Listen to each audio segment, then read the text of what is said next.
Monsieur Helguera, vous avez un rappel au règlement, vous avez la parole. Merci Monsieur le Président. Mon rappel au règlement est fondé sur les articles 19 alinéa 7 et 49 alinéa 6 de notre règlement.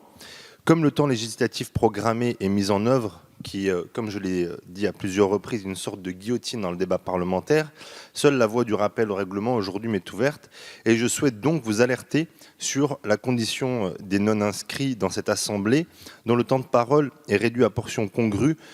Il a été durant le projet de loi Egalim, il l'est aujourd'hui dans le projet de loi Elan, à telle enseigne que mes collègues non-inscrits et moi-même n'avons pu défendre toutes nos propositions d'amendement. Les 20 non-inscrits représentent 3,47% de l'effectif de la Chambre. Nous avons parlé 60 minutes, soit 1,96% du temps de parole utilisé jusqu'à maintenant.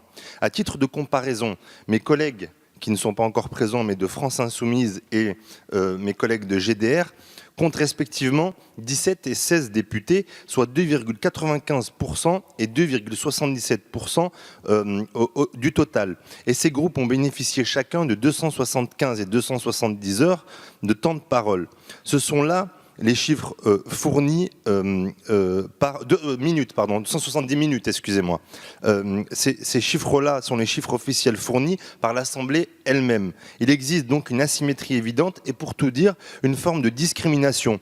Nous sommes aujourd'hui comme des muets au sein du temple de la parole.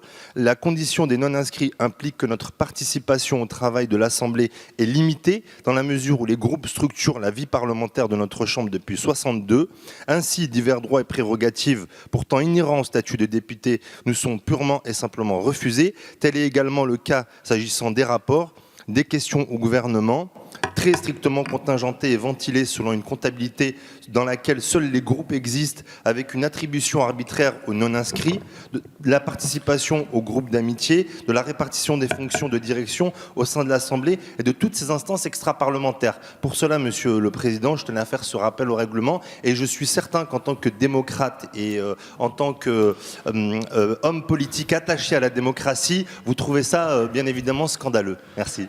Merci beaucoup, monsieur le député Helguera. Quelques mots pour répondre à ce rappel au règlement, pour vous dire qu'évidemment, les règles de répartition de temps de parole dans le cadre du temps législatif programmé sont connues de tous, que ce sont des règles qui valent non seulement depuis cette législature, mais qui valaient sur les législatures antérieures, mais que sensible à la parole des députés non inscrits, quels qu'ils soient, la conférence des présidents a décidé que pour le prochain texte, celui sur la formation professionnelle et l'avenir professionnel, les non-inscrits disposeront d'1h30 de temps de parole sur le temps programmé. Vous le voyez, les rappels au règlement peuvent parfois permettre justement d'améliorer la situation des uns et des autres. Nous pouvons du coup entamer la discussion.